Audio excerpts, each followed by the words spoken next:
Sveiki, Markai ir Titai. Kaip sekasi? Puikiai, nuotaikos geros, oras biški toks apsiniaukęs. Sekasi gerai, nuotaikas tikrai labai puikios, kaip Titas paminėjo. Galėtų saulytę švies, bet smagu. Taip, pradėsiu nuo tokio klausimo, gal sunkesnė abiem, tai kas jums yra tas ralis? Apibūdinkit bent 3 žodžiais. Tai ralis, sakinys ilgausis, tai ralis turbūt kaip ir gyvenimo būdas. Toks dalykas, sportas, kur, dirbi ties tuo, labai daug stengiasi ir išsikrauni labai jame, ten nereikalingų minčių visokių. Tai kiekvieną kartą, kai nuvažiuoju į ralį, pasiruošęs, tai pamiršti tas visas bėdas ir tas ir labai žavi, kad realiai kaip atsipalaiduot labai gali ir būti tame veiksme. Išsiplėtė labai stipriai, tai net nežinau ką pridėti, bet iš esmės ralis, jeigu apie autosportą, jis yra kaip karalius, autosporto visų šakų ir taip toliau, tai lygiai taip pat, kada tu būni aukščiausiam lygiai, tu turi atiduoti save, o kada tu esi tam procese, tai tiesiog veža ir tu esi euforijai. Ir jeigu dar pavyksta pergalį laimėti, tai yra nuostabus jausmas, kurį kiekvieną kartą malonu patirti. O kodėl būtent ralis, nes žiedinės lenktynės, rally krosas? Man tai nuo pat gimimo buvo peršama tas, kad ralis, važiuojam žiūrėti ralį, tėtis važiavo ralį, tai turbūt iki dabar tas ralis man įliko ir pats užsiminėjai to ir labai smagu. Žiedo nesu bandęs, bet gal pabandžius visai būtų smagu, tai irgi negaliu sakyti, kad žiedas negerai, bet nuo ralio pradėjau ir esu ralyje, tai turbūt tiek. Iš savo pusės džiaugiuosi, kad esu pabandęs keletą disciplinų, tik žiedinės lenktynės ir ralio, bet mane ralis veža savo discipliną, tvarka ir maža galimybė turėti klaidą. Tai reiškia, tu turi būti pasiruošęs viskam ir padaryti maksimumą. Tas ypač žavi, jeigu esi dar šturmano pozicijoje, tu neturi vietos jokiai klaidai ir plus tai yra komandinis darbas. Vairuotojas be šturmano niekas, o šturmanas be vairuotojo irgi niekam nereikalingas. Tai čia tas didžiausias žavesys yra. Esate abudu jauni sportininkai. Su kokiais iššūkiais jums tenka susidurti būnant tokio jauno amžiaus dalyvaujant ypač ralio varžybose? Net reiktų pagalvoti. Iššūkiai tai turbūt, kad daugiausiai psichologiniai, sakykime, varžybų metu, bet stengiasi su to susitvarkyti ir po kol kas gaunasi visai ir tų iššūkių šiaip iš esmės nėra. Čia tiesiog kaip ir ta visa disciplina, labai sunkus darbas, jeigu tu atvyksi pasiruošęs, tai tu ir padarysi viską gerai. O natūralus dalykas, kaip ir kiekvienam sporte. Tai nesiruoši, turėsi iššūkių ir pasiruoši, jų mažiau bus. Jo, tų iššūkių iš esmės visą laiką mažiau daugiau būna. Kaip sakoma, galima rasti jų visur, bendraujant su partneriais, važiuojant greičio ruože, besiruošiant ralio varžybom. Bet kai tu stengiasi viską daryti teisingai, jų sumažėja. Bet jie yra neišvengiami. Taip jie skatina mus toliau tobulėti ir būti geresniais. Tai turim visokių jų. Pakalbėkime apie jūsų karjerų pradžią. Tai nuo ko viskas prasidėjo tiek Markai, tiek ir Titui? Tai kaip ir minėjau, viskas prasidėjo nuo tėčio. Tėtis važiuodavo ralį, senelis važiuodavo žiūrėti. Tai senelis, kai biški paaugo, jau ten buvo keli metai, visada veždavosi kartu ir stebėdavo nuo tą visą reikalą nuo pat mažens. Ir kažkaip tas visada žavėdavo ir tas greitis, žvyras ir visada svajodavau tas. Tai tada labai tėčiui daug kartų sakydavau, kad noriu pabandyti. Tai tėtis toks būdavo atokus, ten brangų, nelys geriau. Ir tada senelis turėjo tokį pežą priekį varomų, tai ant Kurėno ežero pabandžiau, man buvo tada 12, labai patiko, labai užkabino ir tiesiog tada taupiau pinigus, susitaupiau, nusipirkau BMW, kuris dabar yra tėčio Imke, čia su istorija jisai toks. Ir su juo pradėjau važiuoti mini ralį. Ten aišku labai daug treniruočių buvo ant sniego ir taip toliau. Tada suvažiavau mini ralį pusę sezoną, tada pilną mini ralio sezoną. Nugalėjau F-ralistas projektą, tai irgi pravažiavom visą sezoną su Nordis Racing Team. Pernai metus irgi važiavom BMW Cup, tapom čempionais ir va dabar tas toks debiutinis sezonas su kitu automobiliu.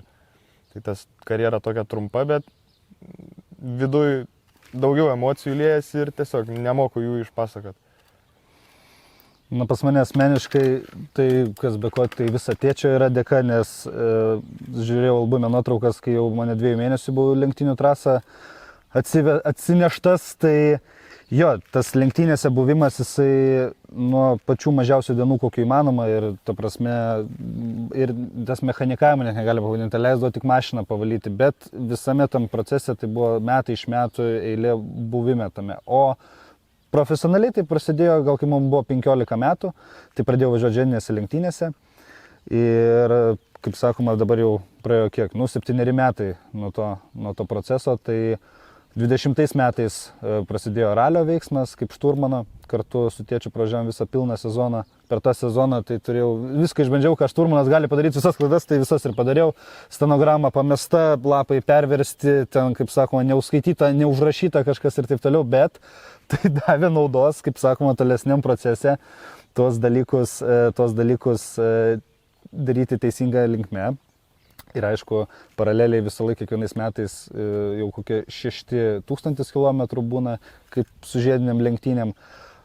Kaip sakoma, 21-22 truputį buvo ralio, ne pastovius sezonus važiuodavau, bet tom visam veiksme praleisdavau daug laiko, ypač kai organizuojam dar vieną iš Lietuvos ralio čempionato etapų. Tad rezumė to proceso mano kiekvienos dienos darbo eigoje jo yra daug ir ypač susijęs su lenktynėm. Tai ta karjera eina, tęsis ir čia, kaip sakau, naujas lapas karjerai nuo šių metų bus, tai tikėsimės jis bus labai geras. O ką dar veikėt be ralio? Nu, turi veiklos ar ne? Turiu omeny hobį kažkokią ar Nu, taip. hobį? Gal kickboksas kažkiek truputį žavi, bet taip mėgėjiškai sakyčiau. O daugiau, nežinau, buvimas su draugais turbūt. Į miestą išėjimas. Toks Kukliai. kukliai, bet nesunkiai. Nu ir tiek, nežinau, šiaip tų hobių labai daug nėra per ralį, bet labai daug kitokių sporto disciplinų, driftas, simuliatoriai. Nu tai ten toks irgi, viskas susiję daugumą su autosportu. Ir hebrytė ta pati su autosportu susijus irgi tam pačiam dalyke gyvenam, tai nežinau. Tiesiog labai viskas supasi aplink autosportą, nėra plačiau. Pas mane tai asmeniškai, nežinau, pas mane 10 metų plaukimas buvo kaip pagrindinė sporto šaka, bet dabar viskas vis tiek su techninė dalim. Tiek motociklai, tiek aviacija ir tas pats autosportas, ralis, žiedas, jis atima daugiausiai to. O kai tai nėra, kaip, nežiūri kaip į darbą, o kaip į tokį malonumą, tai jisai paraleliai viskas ir sukasi. Tai čia Realiai vienintelis didelis hobis. toksai, kuris gyvenimo dalis yra. Tai. Jo. Prisimenat savo pačias pirmas varžybas? Kaip jautėtės prieš startą?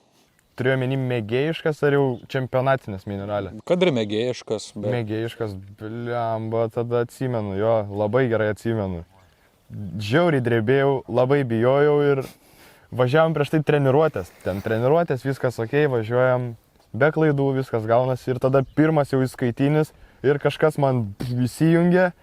Jo teika tada Evaldas man šonė sėdėjo, tipo patreneriaus biškai. Tai atvažiuojam ten ant Kurieno ežero tokia tiesioji gal kokių 400 metrų ir toks kairys posūkis į pusnį, žodžiu. Bet labai buvo baisu kažkodėl, ar baisu nežinau, kad sugadinsiu kažką, bet ta nežinomybė turbūt ir tas jaudulys buvo. Blemba, aš pamenu, pirmas mano varžybos žiedinės lenktynės Rygoj, tai per treniruotės paėmiau lapę, nutrenkiau trasoj, kur taip, okei, gavosi. Aš labiau įsigandau, kad mašina bus kraujais aptaškyta, bet žiūriu, nieko, tralas atvežė tą lapę, gal sako, gal norėsit šaliką kokį pasigaminti. Bet labai buvo daug jaudulio, daug tokio, kas čia kaip gaus, kaip ir viskas aišku, bet ir tuo pačiu neaišku, tai išvažiavome tas 4 valandų lenktynės ir po 4 ratų driveris, kuris važiavo, išdaužė mašiną į sieną ir baigęs lenktynės.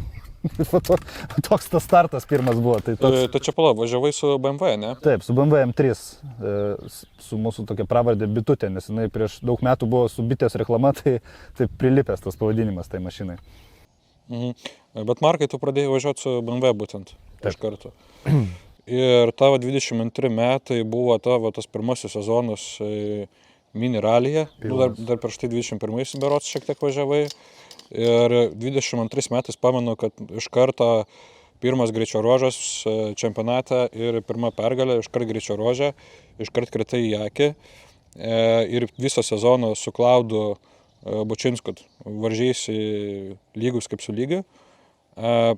Bet, kaip ir visgi to sezono galėtų nelabai kaip ir pavyko tą rezultatą gražą suklijuoti, bet, ką tau tas davė sezonas mini ralyje? Tas sezonas turbūt davė tą visą psichologinį veiksmą, kad irgi turi labai daug dirbti su galva ir tvarkytis, o šiaip iš esmės ten dėl ko labai nepasisekė, tai tik tai vieną nefinišą turėjau dėl savo, sakykime, padarinių, tai prakirtau 2 ratus, o šiaip 2 etapų nefinišavau. Ir 3 etapas Lazdijose, kur tada nepavyko laimėti, nors ten labai viskas gerai dėliojasi, irgi automobilis pageda. Tai 1 etapą nefinišavau, nes pats prakirtau ratus, 1 dėžė sulūžo paskutiniame etape ir pačiam pirmame etape ten su varikliu bėdų turėjom, daviklis toks streikavo ir taip gavos. Tai sakau, psichologinis labai irgi iš dalies, sakykim, ir šiaip gal mažai patirties buvo ir tas toks įkrenta 15 metis į BMW Cupą ir dabar važiuok. Bet šiaip labai gera patirtis, labai tėčiui dėkingas už visas pamokas tą sezoną ir tėtis dar tuo pačiu metu važiavo Larčą BMW Cupą. Su ta pačia mašina važiavo irgi. Analizuodavo onboardus tėčio ir dar smagus momentas būdavo toks, kad tais metais tai man tėtis stenogramą surašinėdavo, tai irgi labai daug laiką kartu su tėčiu praleisdavom, dirbdavom ir tiesiog tas išsirutuliojo. Bet tiek ir tu, tiek ir tėtis dalindavote su to pačiu šturmanu. Taip, Ugnius būdavo šturmanas, tai važiuodavo su tėčiu Larčia ir važiuodavo su manimi mini ralyje, tai toks įdomus veiksmas būdavo. 23 metai, kaip ir iš pat pradžių planavai važiuoti sprinte, bet paskui prie to pačio dar dalyvavai ir aš realistas projektą, nugalėjai jame. Ir žingsnis į Larčą, iš karto iš C lygos į A lygą. Tai kas galvoje vyrė prieš tą pirmą etapą Larčą? Tai iš esmės pagal planą planavom važiuoti su jau Jusema visą B lygos čempionatą. Tada laimėjom pirmą etapą, atsimenu bendro įskaito į tą B lygos sprintą, atsiprašau. Ir tada ten tas aš realisto projekto finalas ir taip laimiu. Ir tada toks okei.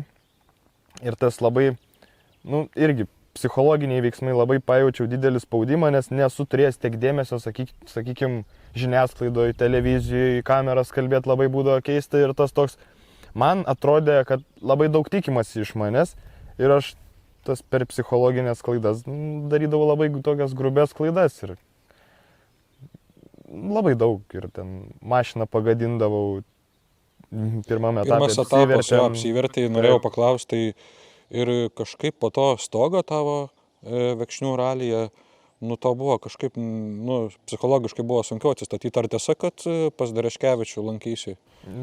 Turėjom vieną pokalbį su Jonu, pakalbėjom, ten toks tiesiog prie kavutės papasakojo Jonas, pasakė daugmaž, kodėl aš tai padariau, iš esmės taip ir buvo, tai tiek turbūt.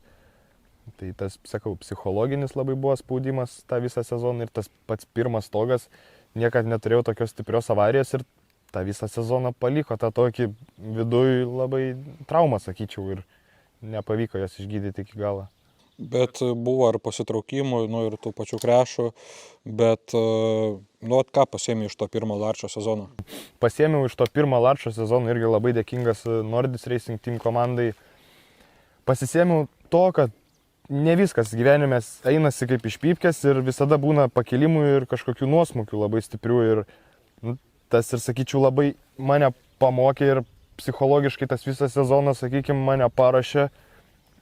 Tėtis labai irgi, žinoma, daug padėjo, dirba su psichologija mano ir tas leido 24 metais turbūt išlošti čempionatą BMW Cup. 24 metai, o ta pradžia prieš sezoną buvai pasiilgęs to savo automobilio? Blemba, jo, ten šiaip kai važiuodavau su Nordžiu, turėdavau testų su savo dar automobiliu, ten porą. Ir visada laukiau, jis buvo garaže užklotas, tėtis suvažiavo vieną mineralį ir tada stebėdavau ir toks nostalgija tokia ir tada įsėdau į savo mašiną ir vis tiek kitaip kaip pats teplioji ten dažus kažkokius, kur ten reikia ir toks vis tiek savas daiktas. Iščiūstytas visas, išmylėtas, tai labai fainai buvo grįžti. Bet vis tiek tos pirmosios pergalės Larčio teko laukti daugiau negu metus. Pirma pergalė Žemaitijai. Koks buvo tas jausmas? Tai ypač dar prieš tai, kad žinant tą Lazdijų istoriją. Lazdijų istoriją, tai ten... Tai pasakau tau turbūt. Ne vieną kartą jau išdiskutavom, kad... Jėzus, ten Lazdijus irgi, ten Emilis Kucka iškrito, bet šiaip, po Emilio Kuckos iškritimo kiaurai ėjom. Ten jau galvau, pagaliau pirma pergalė, jau po tiek laiko, niekada nesu laimėjęs Larčą. Ir tada finišavom Power Stage, laimėjom Power Stage, kirtom finišą stulpelius, užgeso mašiną, dar dėjom ten gal 100 metrų iki LK, viskas, nebeužsikūrė, baigiam ralį, laimėjom ten gal 15, man atrodo, sekundžių atotrukį, ar gal net daugiau, ir laimėjom Power Stage, tai tas, labai tokia karčią patirtį rašė į mano atmintį ir labai buvo skaudu, o Žemaitijos ralis buvo toks, kur susikaupė tas labai sportinis pyktis, ir jau laidom. Vėliau dar nugalėjai Mažeikiuose, Rokiškyje ir galiausiai tapai metų gale čempionu. Kaip jauti, ar tas sezonas praėjusių metų tave užgrūdino labiau kaip sportininką, kuris nori save išsibandyti važiuoti į užsienį? Jo, tai užgrūdina, sakau, visų pirma, labai daug psichologinių elementų. Tada tempo reguliavimas ir daug kitokių subtilybių. Ir tiesiog toks čempionatas gavosi, kur irgi labai daug darbo įdėjom. Tėtis irgi labai daug dirbo, partneriai padėjo ir tas visas susiklijavo į tą visą krūvą, sakyčiau, komandos labai didelis įdarbis, apskritai visų ir tiesiog rezultate turim čempioną. Tai... Baigė sezonas ir kokios lankė mintis, ką toliau daryti? Tai iš esmės tai jau šitos mašinos mintis buvo turbūt prieš, dabar aš galvoju. Nemilok, ir 5 vis tiek galvoju. Ir 5, ja. Aš dabar galvoju, kada Jusemai skambinau Dovydui. Man atrodo, po Žemaitijos ralį ar prie Žemaitijos ralį iškrito skelbimas Fiestas. Tada susitikom su Dovydu, pakalbėjom. Aptarėm, Dovis kaip ir in. Davai. Baigiam čempą. Iš karto mašiną į skelbimą, labai gerai, nupirko greitai mašiną Julius Masonas savo sūnui, su kurio dabar važiuoju, aš sprinte šturmanauju. Ir tada pardaviau mašiną, nuvažiavau pas Dovydas, viskas. Tai po mėnesio gal šita Fiesta stovėjo garaže. Bet pradžioj buvai apsisprendęs važiuoti Estijai, kodėl?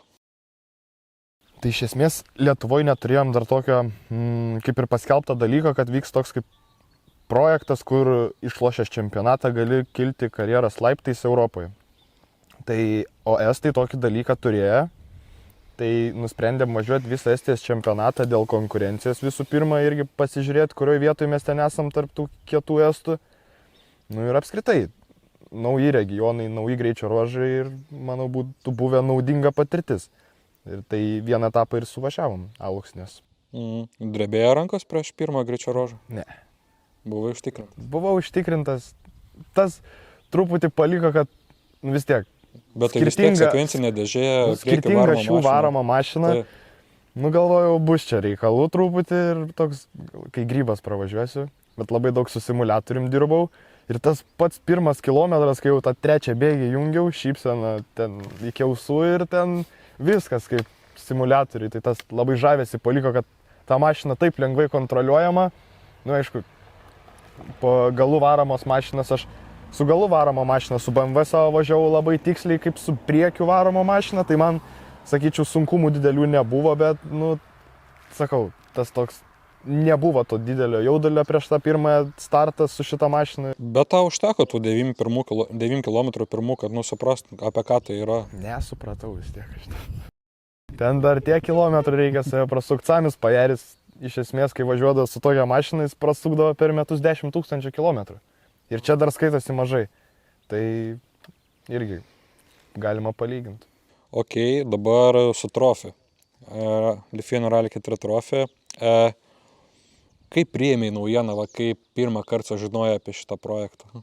Priėmiau gerai, iš karto atmetėm Estijos variantą ir iš karto buvo tas užtikrintas sprendimas, kad važiuosim Lietuvoje. Bet kodėl būtent Lietuva, čia viskas žinoma tau, Estijoje nauji greičio ruožai, naujas patirtis, kokie ten buvo faktoriai?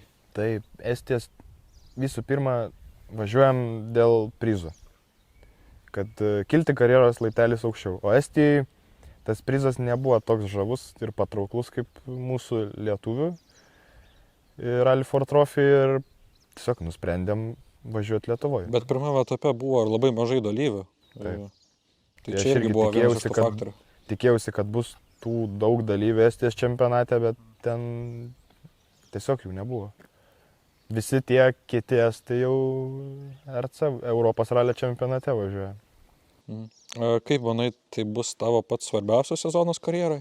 Nenoriu būtent taip užciklinti, kad jisai bus svarbiausias, bus eilinis sezonas, reikės įdėti daug darbo labai. Tam pačiam ir Larčia dar važiuoja. Tam pačiam Larčia, tai įdėti daug darbo, kaip ir kiekvienam turbūt, ir palikti viską likimui. Viską daryti gerai, teisingai, bet tu pats, sakykime, likimo nepakeisi. Tai tiesiog važiuoti, mėgautis, gerai praleisti laiką ir, nežinau, būti tame veiksme visam. Bus dar sunkiau, kai konkurentai vairuos labai panašius automobilius, viskas bus dar arčiau ir... Tai dar įdomiau. Tai pažiūrėsim, kuris kiečiausias Lietuvoje. Metų gale. Iš juniorų, taip. Viščiukus skaičiuojam rudenį. Taip, taip. Koks laukiamiausias etapas šiemet ir kodėl Ukmergė? Visų pirma, namų ralis. Smagus greičio ruožai, teko testus organizuoti.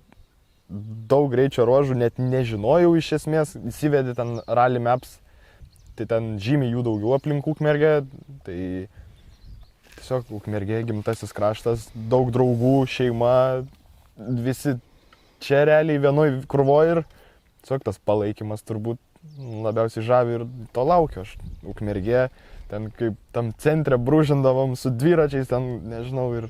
Dabar stovėsiu su sportinė mašina aš centre. Tai tam tikra prasme tau čia kaip ir svajonės susipildymas, važiuosi savo mieste su sportinė mašina, perigonai. Ir dar Rally 4.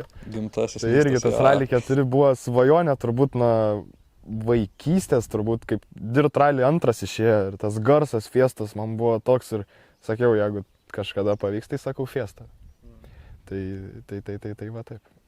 Pakalbėkime apie jūsų dueto su Titu. Šiemet susikooperavot. Tai kaip gimė jūsų tas duetas? Galiu papasakoti. Labai netyčia. Iš tikrųjų, tai per Rokiškio ralį žiemos.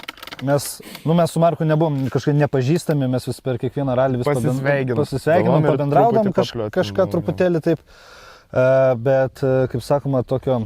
kažkokio labai artimo ten bendravimo. Buvo, to prasme, bet ne toks, koks jisai jau dabar pastarąjį mėnesį yra ir daugiau. Tai ir per Rokiškio ralio apdovanojimus mes taip visi šnekėjom, sakau, kokie tavo sezono planai. Tai iš esmės tai mes kalbėjom apie tūsus.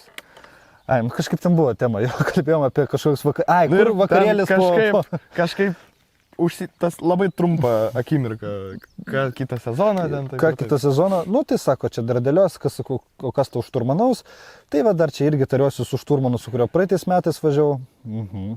Gerai, ir aš važiuoju namo į Kauną, galvoju, ir rašau aš jam žinutę, sakau, klausyk, jeigu tu dar neapsisprendęs, gal sakau, pakalbam, sakau, turiu aš tam tikrų, sakau, sprendimų, kaip galėtų mums gautis. Susitikom, tai po pusvalandžio sukirtom rankom. Kad važiuojam kartu. Gal trumpiau, ne? Net trumpiau, tai mums 15 minučių užteko. Aš su Sprite stiklinė. Tai aš irgi taip pat su Sprite. Tai kažkaip mūsų tas tandemas taip labai greitai gimė, nes, sakyčiau, lėmė faktorius gal labiausiai lėmė faktorius ne, kad ten kažkiek sugeneruos pinigų, ta prasme iš partnerių, kiek kas padarys įdirbio, bet emocinė, tas visas ryšys, nes labai greit pavyko viens kitą perprasti ir rasti tokią bendrą kalbą kaip draugam. Atrodo, man toks jausmas dabar, kad aš jį 10 metų pažįstu. Ir va tas irgi mane labai žavi, kai ekipažė labai geras mūdas, sakykime, nuotaika ir mane labai žavi Dovydo ir Roko pavyzdys ekipažo ir tą irgi kol kas einam tą linkme, kad panašu, kad einam link to ir darom viską kartu, dirbam su partneriais kartu, apskritai infrastruktūrą visą ir taip toliau. Ir tas labai smagu. Jo, įsiterpsiu, kad labai fainai, kad jisai užsidegęs ir jisai man tą patį sako ir vat, kaip ir paminėjo, kad važiuojam pas partnerius kartu, kalbamės, ne tai, kad vat, su kažkuo su vienu susitikom, pavyko, viskas, uždarom klausimą. Tu prasme, norim įdirbti taip, kaip darni komanda ir atrodyti, nepamilosiu to žodžio, šiais metais pasistengsime atrodyti ne tiek rezultatais, bet ir vizualinė prasme, taip kaip atrodo mūsų top A lygos penketukas ir net gal pabandysim kažkur perspjauti kam tikrus elementais. Bet čia. Taip. Jisai užsidegęs, aš užsidegęs, man tas jame ir patinka, kad jisai toksai yra koks. Viską kartu praleidžia, Tita sako, aš su savo mergina tiek laiko nepraleidžiu, kiek su tavim pastaruoju metu. Tai, žodžiu, labai smagu, labai gera nuotaika tarp mūsų irgi. Dirbam kartu, labai smagu, kad ir Titas užsivedęs. Sakau, varam, rytoj reikin, 10 parašau vakarą. Ok, 9, 6 rytą, tarkim. Ir viskas, susitinkam ir gazuojam. Tai va tas labai žavi daug darbo įdėt. Jisai irgi toks, kaip ir minėjo, užsikūrė. Tai čia va tas, manau, ir svarbiausia, o po to visi tie dalykai eis iš intuityvo ir manau, kad čia viskas aišku, ralis, jis toks dalykas, vienas posūkis ir gali būti reikalų, bet turim, džiaugiuosi to, turim labai aplink save daug teisingų žmonių. Nes jau užtrukčiau vardinti kiek, bet tie teisingi žmonės mus labai įvairiom tom sritim nukreipia, su kokiais inžinieriais bendrauti, ką iš techninės pusės, kur su kokiais partneriais galim pašnekėti ir kaip taip elgtis, tai čia tuom reikia džiaugtis. Ir turim galimybę sportuoti ir, manau, savo tempu atakos. Taip pasiruošim. Bet tu minėjote apie tą ryšį, labai draugišką ir matau, kad ta prasme labai esate draugai. tą turit labai gerą emocinį ryšį susikūrę jau per tokį trumpą laiką, tai kiek tas jums ryšys bus svarbus, kiek tai turės įtakos rezultatui galiausiai? Manau, 100%, kur tu važiuoji, man dar ką nepaminėjau, kad irgi labai didelė motyvacija atsirado su Titu, kai Titas atsirado mano rate, tai dabar gaunas kaip bendra komanda mes ir dirbam rezultato link. O pakarto klausimą, atsiprašau.